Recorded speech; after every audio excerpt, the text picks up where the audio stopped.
बघूयात मोठ्या टॉप 9 बातम्या। चिंचवडच्या मोरया गोसावी यात्रेमध्ये मेड इन पाकिस्तान वस्तूंची विक्री। यात्रेतून खरेदी केलेल्या चादरीवर मेड इन पाकिस्तान लेबल असल्याचा महिलेचा दावा। पाकिस्तानी उत्पादनावर बंदी असतानाही बाजारात या वस्तू कशा येतात असा प्रश्न उपस्थित। जागतिक पर्यावरण दिनाच्या कार्यक्रमामध्ये बीएमसीला मराठीचं वावडं। कार्यक्रमाच्या फलकावर मराठीचा उल्लेख नसल्याने विरोधी पक्षांची टीका। कार्यक्रमाच्या आयोजकांवर कारवाई करण्याची ठाकरेंची शिवसेनेचे नगरसेवक जे आहेत सचिन पडवळ यांनी मागणी केली। कल्याणमध्ये बालकामगारांकडून नालेसफाई। 16 वर्ष मुलांकडून नालेसफाईचं काम करून घेतल्याचा व्हिडिओ। संबंधित कंत्राटदारावर कारवाई करण्याची मागणी।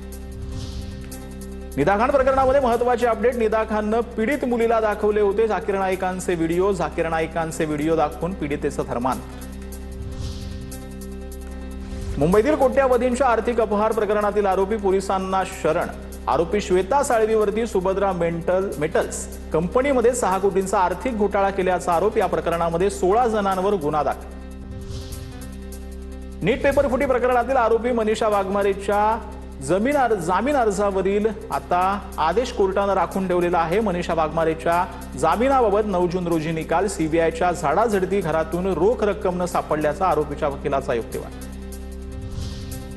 उल्हासनगरच्या कैलास कॉलनी हत्याकांडाचं गूढ उलगडलेलं आहे। तक्रारदार दीपक ठाकूरच निघाला आरोपी। आधी मारहाण मग गोळीबार। तक्रारदार दीपक ठाकूरसह 8 जणांवरती गुन्हा दाखल।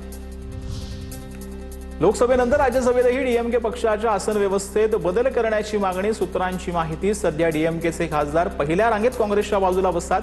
नवीन आसन व्यवस्थेवरती डीएमकेच्या दुसऱ्या ठिकाणी बसण्यासाठी जागा मिळण्याची शक्यता। 7 मे रोजी नेत्या कनिमोळी यांनी लिहिलं सभापतींना पत्र। भारताचं भवितव्य असलेला हिंदू समाज आता जागृत होतोय। महासत्तांची मनमानी यापुढे चालणार नाही। कठीण काळात संपूर्ण जगाला भारताची नितांत गरज। सरसंघचालक मोहन भागवत यांचं वक्तव्य।